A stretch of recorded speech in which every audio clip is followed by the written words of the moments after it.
নমস্কার বন্ধুরা, কেমন আছো সবাই? তো দেখো, আমি তোমাদের সাথে আজকে শেয়ার করব আমি কিভাবে কাঁচা কলা রান্না করি। তো দেখো, প্রথমে আমি কাঁচকলা দুটোকে ভালোভাবে খোসা ছাড়িয়ে নিচ্ছি, আর এই গ্রেটারটা দিয়ে ছাড়াতে আমার ভীষণ ভালো লাগে। তো ছাড়িয়ে আমি আলু কলা একসাথে ছোট ছোট করে কেটে নিচ্ছি, আর এই ইলিশ মাছ দিয়ে রান্না হবে। তো দেখো, আমার কলা কাটা রেডি। আর এই যে এখানে মশলা কষিয়ে নিচ্ছি, আর এই মশলাটা কিন্তু নর্মাল যে মশলা সেটাই আমি ভালোভাবে কষিয়ে নিলাম। আর মশলাটা তেল ছাড়া পর্যন্ত আমি অপেক্ষা করব। যতক্ষণ তেল না ছাড়ে ততক্ষণ আমি মশলাটা ভালোভাবে কষিয়ে নেব। আর মশলা কষানো হয়ে গেছে, দেখো তেল উঠে গেছে।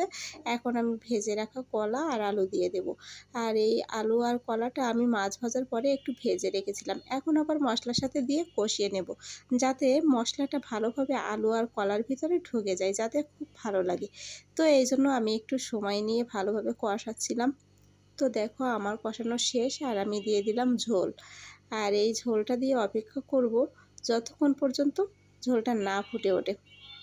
এই যে ফুটে উঠেছে, আর আমি ভেজে রাখা মাছগুলো দিয়ে দেব। আর একটা জিনিস শেয়ার করি, শুনেছি তরকারি থেকে নাকি তরকারিতে জল দেওয়ার কথা বললে নাকি তরকারির স্বাদ নষ্ট হয়ে যায়। এজন্য আমি একটু বলে দিলাম ঝোল। তো এই যে ঝোল, তরকারি, মাছ সব ফুটে উঠেছে, আমার তরকারিটাও কিন্তু রেডি। তো ধন্যবাদ সবাইকে। ভালো থেকো, ভালো রেখো সবাইকে, আর সবাই অনেক অনেক সাবধানে থেকো।